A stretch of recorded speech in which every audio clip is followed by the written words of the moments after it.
Hello everyone, कैसे हो आप सब। आई होप कि आप सब बहुत अच्छे होंगे और अगर आप अच्छे नहीं हो तो मैं दुआ करता हूं कि आप लोग बहुत जल्द अच्छे हो जाएं। मेरा नाम योगेंद्र कुमार है और मैं बात कर रहा हूं आपसे नेशनल बिजनेस एजुकेशन सेंटर के माध्यम से। आपने चैप्टर 20 में सीखा check and identify the key assumptions.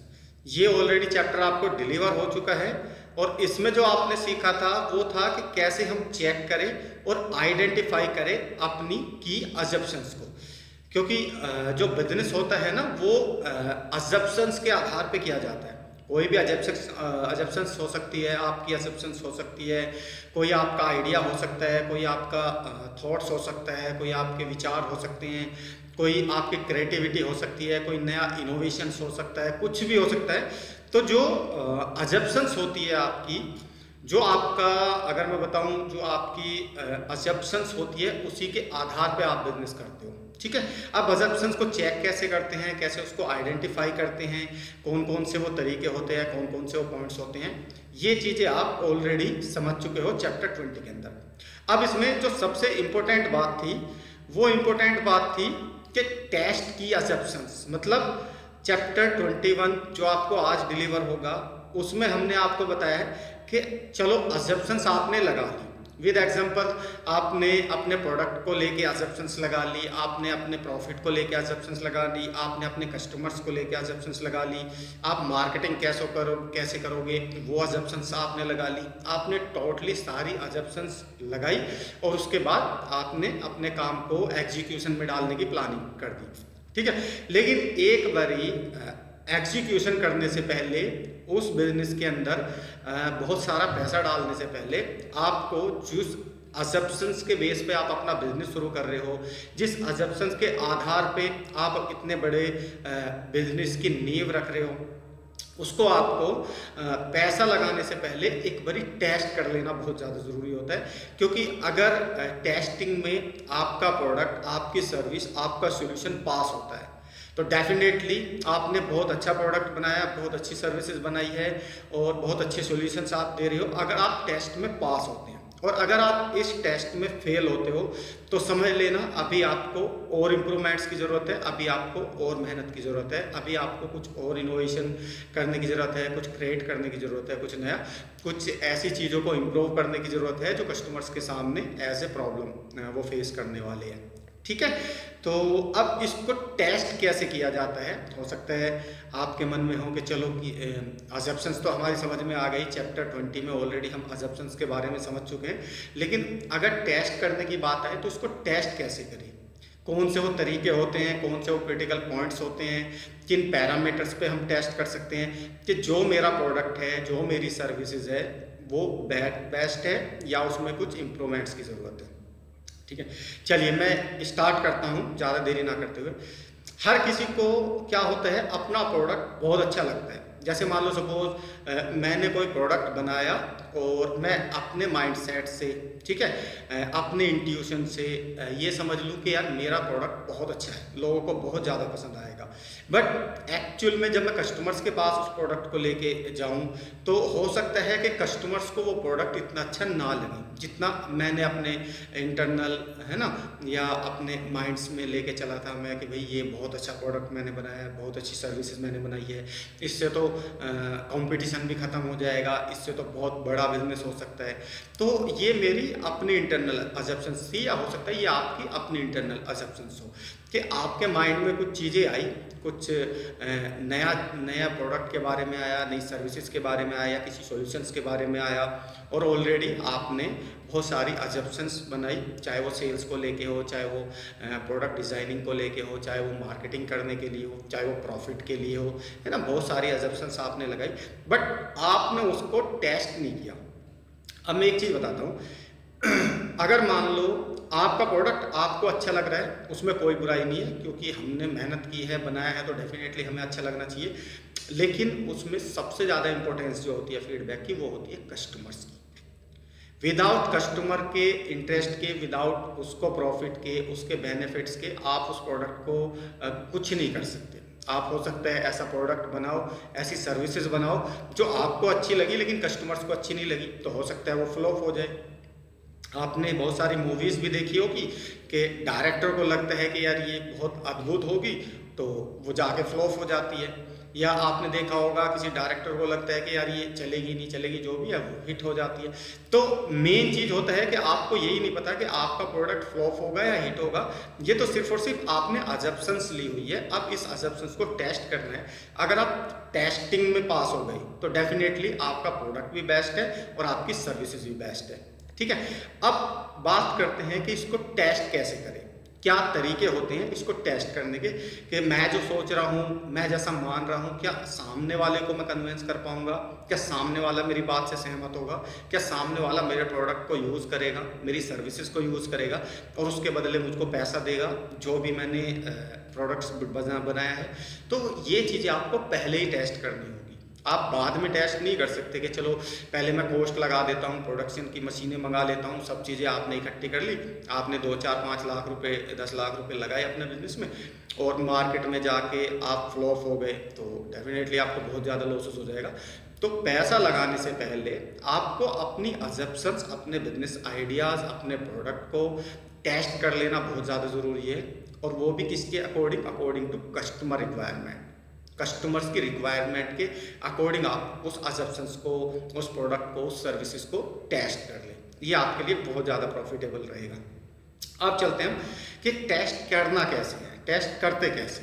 तो टेस्ट की मैं बता दूं, टेस्टिंग अजम्पशंस, ये चैप्टर पार्ट 2 है इसका, चैप्टर 21 का। इसमें 2 रिसर्चेस होती है जिसमें आप अपने प्रोडक्ट को बहुत अच्छे से टेस्ट कर सकते हो। नंबर 1 अगर मैं बात करूं तो वो होती है सेकेंडरी रिसर्च और नंबर 2 प्राइमरी रिसर्च। अगर मैं सीरियल वाइज रखूं तो नंबर 1 पे आएगी प्राइमरी रिसर्च और नंबर 2 पे आएगी सेकेंडरी रिसर्च। लेकिन मैंने सेकेंडरी रिसर्च नंबर 1 पे इसलिए रखी है क्योंकि ये मैक्सिमम लोग ये रिसर्च करते हैं और इससे जो है ना रिजल्ट आपको ठीक आ जाता है। आपको प्राइमरी रिसर्च करने की जरूरत नहीं, क्योंकि प्राइमरी रिसर्च इससे बहुत अपर लेवल की रिसर्च होती है। सेकेंडरी रिसर्च में आप क्या करते हो, सेकेंडरी रिसर्च में आप एनालिसिस करते हो अपने कॉम्पिटिशन्स को, जो भी आपके जैसा प्रोडक्ट या आपकी जैसी सर्विसेज बना रहा है उसको एनालिसिस करो।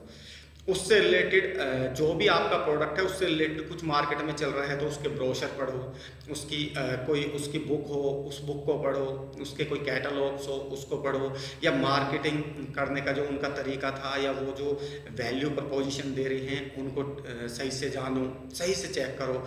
कुछ अगर मान लो गूगल्स पे कुछ इससे रिलेटेड आपको मिलता है तो उस पे देखो। तो यहाँ से आपको ये सेकेंडरी रिसर्च होती है जिसमें आप बहुत ज़्यादा इन्वॉल्व हो जाते हो अपने प्रोडक्ट को लेकर और अपने ही जैसे दूसरे प्रोडक्ट को लेकर। क्योंकि एक चीज़ ध्यान रखना, जब तक आप इंटरनली बहुत ज़्यादा नहीं घुसोगे किसी चीज़ में तो आपको ये पता नहीं लग पाएगा कि एक्चुअली जो मैंने प्रोडक्ट बनाया है क्या वो बेस्ट है दूसरों से, और अगर बेस्ट नहीं है तो क्या कमी है। ये आप सेकेंडरी रिसर्च में आप पता कर सकते हो। इसके लिए आपको बहुत सारे प्रोडक्ट्स को देखना होगा जो आपके प्रोडक्ट से मिलते जुलते हो। बहुत सारी हो सकता है सर्विसेज दे रहे हो आप तो सर्विस को देखना होगा। आपको मार्केट में घुसना होगा। ये ऑनलाइन भी कर सकते हो, ऑफलाइन भी कर सकते हो। अब आ जाते हैं जो इम्पोर्टेंट्स है वो होती है सेकेंड नंबर की, इसको बोलते हैं प्राइमरी रिसर्च। प्राइमरी रिसर्च क्या होती है? प्राइमरी रिसर्च में आप डायरेक्टली इन्वॉल्व होते हो कस्टमर्स के साथ। यानी कि जैसे मान लो सपोज मेरा कोई प्रोडक्ट है ना, मेरा कोई अपना प्रोडक्ट है जो मैंने खुद ने बनाया है और मैं अपने प्रोडक्ट को लेके अपने दोस्त के पास गया और अपने दोस्त के पास जाने के बाद मैंने उसको बोला कि देख भाई मैंने ये प्रोडक्ट बनाया है और अगर आपको पसंद हो तो क्या आप लेना पसंद करोगे? अगर ये प्रोडक्ट अच्छा हुआ तो वो डेफिनेटली बताएगा हाँ या ना, आपको कुछ ना कुछ तो आंसर देगा। अगर वो देता है यस यार आप बनाओ मैं परचेज करने के लिए तैयार हूँ, या ये प्रोडक्ट जब सबसे पहले मार्केट में आए तो मैं ज़रूर लूँगा, तो वो कुछ ना कुछ रिजल्ट आपको देगा। अब प्राइमरी रिसर्च को एक एग्जांपल के साथ मैं आपको समझाता हूँ जिससे आपको बहुत ज़्यादा क्लैरिटी हो जाएगी कि इस रिसर्च को करना कैसे है। आपने देखा होगा मैं एक एग्जाम्पल के तौर पे समझाता हूँ। ये बात हो सकता है फ्यूचर में जाके सच हो जाए लेकिन इसकी भविष्यवाणी मैं कभी नहीं करता, ठीक है। जैसे मान लो सपोज आपने देखा होगा, सपोज मान लो आप एक टायर बनाने वाले हो, ठीक है। आपने देखा होगा पहले जो टायर चलते थे वो ट्यूब वाले चलते थे जिसमें ट्यूब डलती थी। अगर सपोज मान लो उसको रिप्लेस कर दिया ट्यूबलेस टायर ने, ट्यूबलेस टायर आ गए और उन्होंने उसको रिप्लेस कर दिया, यानी कि 50% मार्केट अगर आज मैं बात करूं तो वो ट्यूबलेस टायर्स का चल रहा है, ठीक है।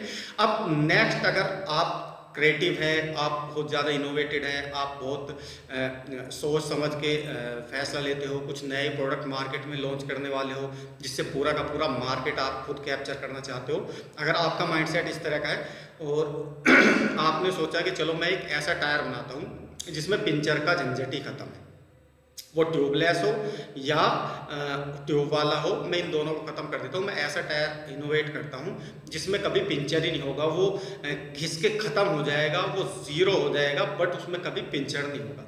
आपने ये चीज़, ये अजम्पशंस लगाई और आपने कुछ रिसर्चेस करी कि भाई कैसे ये टायर बनाया जा सकता है। अब आपको रिजल्ट मिले कि ये टायर बन भी सकता है या नहीं बन सकता है। कुछ एजेंसीज, कुछ कंपनीज ने आपको बोला जी बिल्कुल बनाया जा सकता है।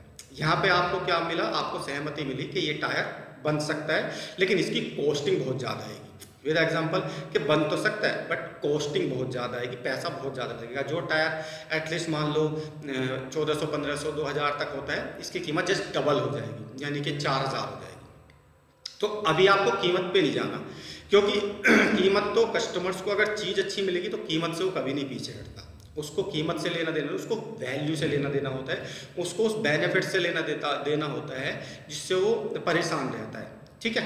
अब मान लो सपोज आपने वो टायर इनोवेट कर लिया और आपने वो टायर बना दिया कंप्लीटली कि भाई ये मेरा टायर है, और अपने फ्रेंड्स के पास लेके गए कि देख ये मैंने टायर बनाया है, इसको यूज़ कर, ना तो इसमें कभी पिंचर होगा और जितने साल तक की मैं गारंटी देता हूँ उतने साल तक ये चलेगा, इसमें कोई कमी नहीं आएगी, ठीक है।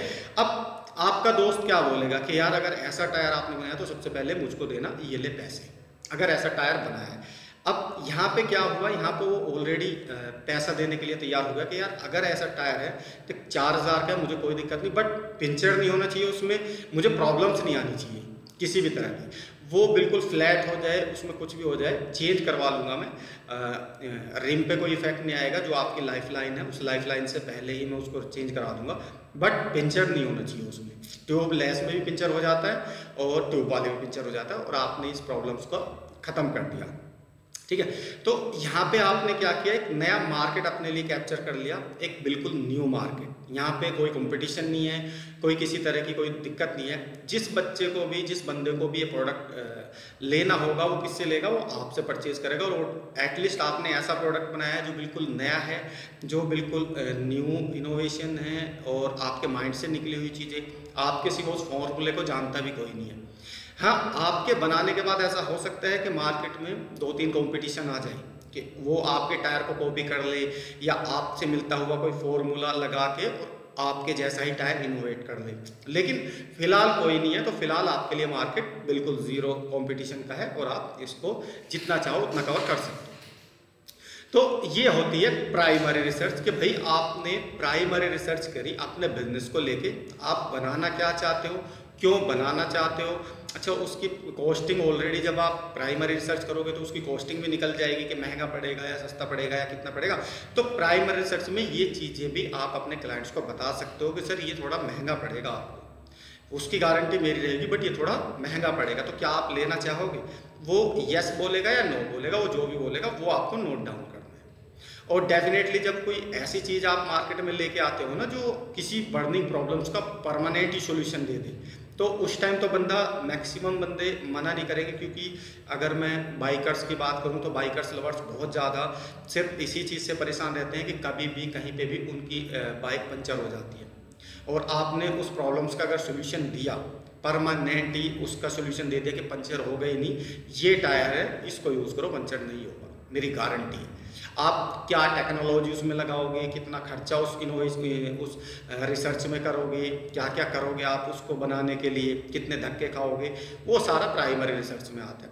अब जब आप इसको बना लोगे तो पैसा ऑटोमेटिकली आपके पास आता है, क्योंकि आपने ऐसी चीज़ बनाई है जो बिल्कुल अलग है, जो कंपटीशन में है ही नहीं, और जो बिल्कुल यूनिक है। ठीक है। तो ये होती है प्राइमरी रिसर्च। तो इस तरीके से जब आप कोई प्रोडक्ट या कोई सर्विसेज लॉन्च करने वाले होते हो, कुछ नया इनोवेट करने वाले होते हो, कुछ नया क्रिएट करने वाले होते हो, तो उस टाइम आप अपने प्रोजेक्ट के बारे में सोचते हो, अपनी अजम्पशंस के बारे में सोचते हो सकता है जैसे मान लो सपोज आपके माइंड में ये आइडिया आया, आपने अजम्पशंस ली और अजम्पशन लेके आपने कंपनी घूमी, 2 4 10 15 कंपनीज से बात की, कंपनीज ने आपको, किसी ने यस बोला, किसी ने नो बोला, किसी ने बोला जी बन जाएगा बट कॉस्टिंग बहुत ज़्यादा आएगी। आपने बोला कि ठीक है कितनी कॉस्टिंग आएगी एक टायर की, उसने बोला जी 5 लाख रुपए लग जाएंगे। आपने बोला कि ठीक है सर 2.5 लाख ये लो लेकिन मुझे बना के दो। आपने ऑलरेडी उसको 2.5 लाख रुपए दिए, टायर तैयार करवाया, फिर उसको टेस्ट किया। टेस्ट किस पे करोगे? या तो आप खुद टेस्ट कर सकते हो या फिर आप 2 4 यूनिट्स निकलवा के, क्योंकि ऑलरेडी सारा कुछ सेट हो चुका होगा, डाई उसकी बन चुकी होगी, उसका मटेरियल्स रेडी हो चुका होगा, उसका सब कुछ हो चुका होगा। प्रोडक्शन वो 2 4 पीस आप मांगोगे तो वो दे देगा, क्योंकि उसने अपनी कॉस्ट अपने पास लेके रख लिया।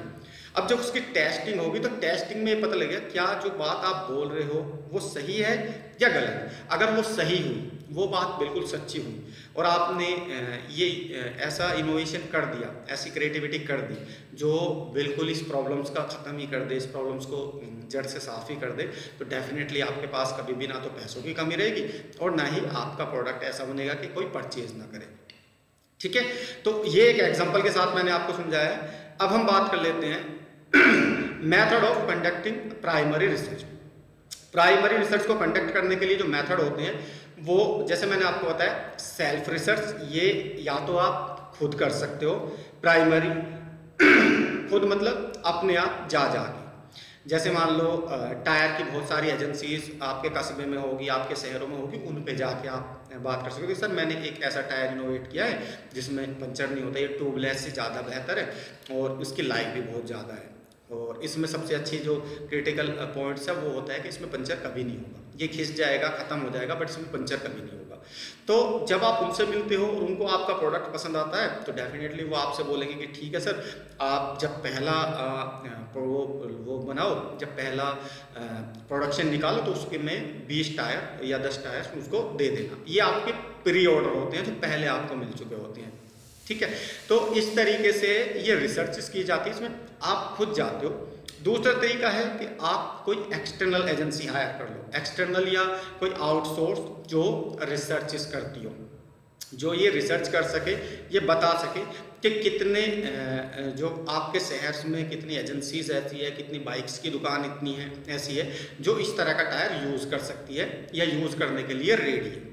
तो उनके अपने पैरामीटर्स होते हैं, जो एजेंसीज होती है वो कुछ क्वेश्चन चार्ट बनाएंगे, उनसे जाके बात करेंगी, उनसे बात करने के बाद पूरा एक अच्छा खासा डेटा आपको लेके आएंगे और उस डेटा बेसिस पे आपको बताएंगे कि जी आपका प्रोडक्ट चलेगा या नहीं चलेगा, और चलेगा तो कौन लोग लेंगे और कौन लोग नहीं लेंगे। इसमें ऐसा भी हो सकता है, देखो क्योंकि इसकी कॉस्टिंग हो सकता है थोड़ी ज़्यादा हो तो सब लोग ना परचेज कर पाए, लेकिन कॉस्टिंग ज़्यादा है लेकिन परमानेंट सोल्यूशन भी मिल रहा है। परमानेंट सोल्यूशन क्या है? एक बारी डलवा लो, चिंता खत्म, 2 साल 3 साल 4 साल जितने दिन की भी उसकी लाइफ होगी।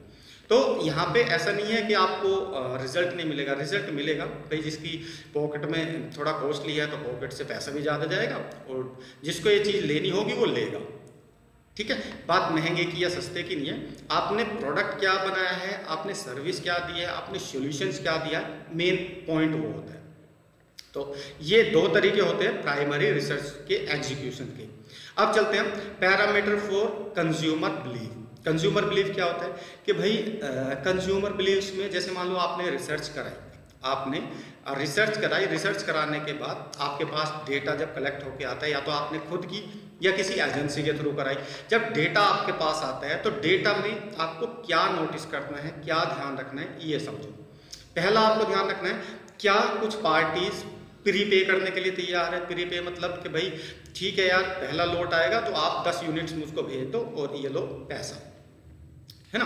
कुछ पार्टी ऐसी हो सकती है, अगर ऐसा हो रहा है तो समझ लो आप गुड हो, बहुत ज़्यादा अच्छा प्रोडक्ट आपने बनाया है, बहुत अच्छी सॉल्यूशंस आपने लोगों को दिया है कि जो प्री पे करने के लिए तैयार है कि यार इस तरह का कुछ ऐसे होते हैं ना, कुछ के आपके लवर्स बन जाते हैं, आपसे प्यार करने वाले बन जाते हैं कि यार बहुत अच्छी चीज़ बनाई है और डेफिनेटली मैं पहले ही पैसा देता हूँ, मुझे चाहिए मार्केट में सबसे पहले मेरी दुकान पे चाहिए। ऐसे होते हैं ना बहुत सारे कि भाई आपने देखा होगा कि नई चीज़ कोई भी मिलेगी उनकी एजेंसी पे मिल जाएगी आपको, नई चीज़ कोई भी मार्केट में आएगी, क्योंकि वो लोग पैसा लगाने के लिए तैयार होते हैं अगर चीज़ अच्छी है और चीज़ जेन्युइन है, तो वो फ्री पैसा दे दे, पहले ही पैसा दे दे आपको। तो ये डेटा। दूसरी चीज़ वो ये बोल दे कि चलो कोई नहीं, मैं जैसे ही आपका प्रोडक्ट आएगा मैं डेफिनेटली आपको खरीदूंगा, बस आप मुझको दिखा देना प्रोडक्ट, और जैसे ही वो आएगा मैं 10 यूनिट 20 यूनिट 50 यूनिट आपसे ज़रूर खरीदूंगा। अगर रिजल्ट में ये भी आता है तो भी आपको कोई दिक्कत नहीं, क्योंकि उसने बोल दिया एटलीस्ट 100 बंदे बोलोगे तो 20-30 बंदे आपसे प्रोडक्ट परचेज कर लेंगे, ये रिजल्ट आएगा ही आएगा आपको, क्योंकि उन्होंने बोला है और आपने अपने बारे में उनको बताया है। उसके बाद कुछ लोग ऐसे होते हैं कि भाई चलो पूरा पैसा नहीं, कुछ आधा पैसा, कि भाई ठीक है मैं पूरा पेमेंट तो नहीं दूंगा, क्योंकि हो सकता है आप पे भरोसा ना हो उसको, क्योंकि आपकी कंपनी नहीं है, आपका प्रोडक्ट नया है, अभी मार्केट में लॉन्च हुआ नहीं है, और आपने सिर्फ एक सैंपल बेसिस पे और एक टेस्टिंग बेसिस पे आपने वो चीज़ उनको दिखाई। तो ऐसा हो सकता है कि वो बोले कि ठीक है यार मैं पूरा पैसा तो नहीं दूंगा, क्योंकि ऑलरेडी भाई आप नए हो, लेकिन मैं 50% पैसा या 30% पैसा या 20% पैसा आपको देता हूँ, जैसे ही माल आए सबसे पहले मेरे यहाँ पे 10 यूनिट्स या 20 यूनिट्स आ जानी चाहिए आपकी, तो वो कुछ कम पैसा दे दे, वो भी आपके लिए बेस्ट ऑप्शन होता है। बेस्ट ऑप्शन आपके लिए वो नहीं होते जिसमें लोग सिर्फ हाँ हूँ ना नू या आलतू फालतू की बातें करें, वो आपके लिए बिल्कुल भी बेस्ट नहीं है। यही 3 बेस्ट ऑप्शंस होते हैं कि एटलीस्ट अगर बंदे को आपका प्रोडक्ट पसंद आया, आपकी सर्विसेज पसंद आई, आपके सॉल्यूशंस पसंद आए, तो डेफिनेटली इन्हीं 3 कंडीशंस में आपको रिजल्ट अच्छा मिलेगा। अदरवाइज कि भाई चलो जब आएगा तब देखूंगा, या हो सकता है बोल दे कि ठीक है सर खरीद लूँगा मैं, या हो सकता है वो बोल दे कि यार मुझे तो नीड ही नहीं है इस चीज़ की, मैं तो ऑलरेडी मैं कार यूज़ करता ही नहीं हूँ, मेरे पास कार बाइक कुछ नहीं है, मैं साइकिल पे चलता हूँ, और बहुत सारी प्रॉब्लम्स हो सकती है कि भाई मैं पैदल ही वो ऑफिस चला जाता हूँ, मुझे इन चीज़ों की ज़रूरत ही नहीं है, मेरे बच्चों से बात कर लो या ये कर लो वो कर लो, तो वो आपके कस्टमर्स नहीं है और ना ही उनसे आपको रिजल्ट मिलेगा। तो इन 3 पॉइंट्स पे आप ये टेस्टिंग कर सकते हो, और इस टेस्टिंग में आपको पता लग सकता है कि आपकी जो अजम्पशंस थी, जो आपकी अजम्पशंस थी, आपका प्रोडक्ट था, आपकी सर्विस थी, आपका सॉल्यूशंस था, वो कितना बेस्ट है। तो आज के लिए इतना ही। अगर मेरी वीडियो आपको अच्छी लगी हो तो प्लीज़ इसको लाइक शेयर एंड सब्सक्राइब जरूर कर देना, और मिलते हैं हम अपने नेक्स्ट चैप्टर में, जो कि होगा चैप्टर 22। चैप्टर 22 में आप सीखोगे check and define the minimum viable business product. Minimum viable business product, ये बहुत ज़्यादा क्रिटिकल चैप्टर है आपके लिए, इसमें आपको बहुत क्रिटिकल जानकारी मिलेगी सीखने के लिए। तो आज आपने की अजम्पशंस के बारे में समझा, उसको टेस्ट कैसे करना है वो समझा, उस टेस्ट से जो रिजल्ट आएंगे वो रिजल्ट क्या आएंगे ये चीज़ समझी। इसको अगर मैं दूसरे तरीके से भी आपको बता सकता हूँ, लेकिन वो किसी दिन बताऊँगा मैं आपको कि हम दूसरा कोई प्रोडक्ट ले सकते हैं, कोई दूसरी सर्विसेज ले सकते हैं एग्जाम्पल के बेस पे, ठीक है। तो यहाँ पे सिर्फ आपको अपनी जिस अजम्पशंस के बेस पे आप अपना बिजनेस, अपना एम्पायर खड़ा करना चाहते हो, उसकी टेस्टिंग आपको ज़रूर करनी है। विदाउट टेस्टिंग के आपको रियल में पता नहीं लगेगा कि भाई मेरा प्रोडक्ट, मेरी सर्विस अच्छी है या नहीं है। और आपके अच्छे लगने से कुछ नहीं होगा, इसमें बुरा मानने की बात नहीं है, चाहे मैं हूँ चाहे कोई भी हो, कि भाई आपने जो प्रोडक्ट बनाया ज़रूरी नहीं है कि वो सबको अच्छा लगे। अगर सबको अच्छा लगे तो फिर तो आपकी बल्ले बल्ले, फिर तो आपको कुछ दिक्कत ही नहीं है। लेकिन मैं यही चाहता हूँ कि जो भी आप इनोवेट कर रहे हो, जो भी आप क्रिएट कर रहे हो, जो भी आप बना रहे हो, वो डेफिनेटली लोगों को पसंद आएगा, क्योंकि आपने जो अजम्पशंस ली है, जो भी आपने टेस्टिंग की है, जो भी प्राइमरी रिसर्च की है, जो भी आपने मार्केट सेगमेंट चूज़ किया है ना, जो आपने टाइम कैलकुलेट किया है, वो इतनी बड़ी जो बिजनेस का जो सारी चीज़ें पॉइंट्स होते हैं क्रिटिकल, वो नॉर्मल बंदा नहीं कर पाता, ठीक है।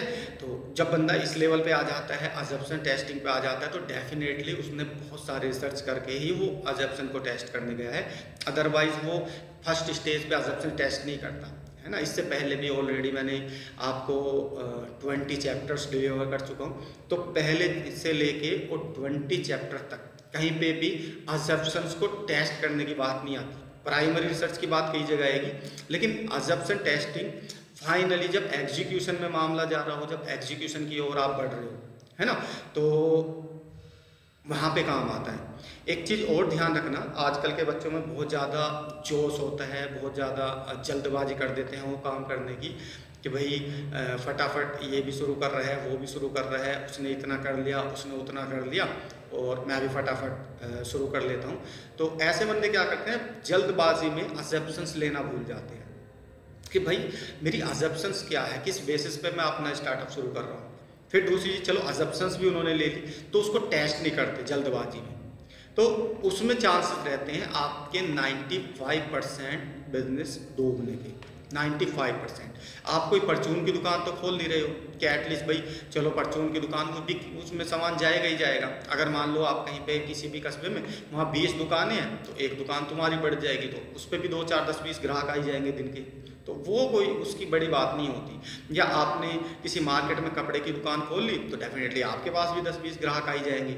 तो मैं उस लेवल की बात नहीं कर रहा, मैं बात कर रहा हूँ एक नए माइंडसेट की, एक नई क्रिएटिविटी की, एक नए इनोवेशन की। जो बच्चा अपने माइंड के अंदर सोचता है कुछ नया क्रिएट करने का, कुछ नया इनोवेट करने का, कुछ नया लेके आने का मार्केट में, ताकि वो अपने लिए एक नया मार्केट बना सके, कंप्लीटली नया मार्केट, जिसमें उसको कंपटीशन का ज़्यादा डर ना हो और जिसमें वो बहुत अच्छा स्केल बिजनेस कर सके, बहुत हाई लेवल का बिजनेस कर सके। तो थैंक यू सो मच। अगर मेरी वीडियो आपको अच्छी लगी हो तो प्लीज़ इसको लाइक, शेयर एंड सब्सक्राइब जरूर कर देना, और मिलते हैं हम अपने नेक्स्ट चैप्टर में। तो थैंक यू सो मच।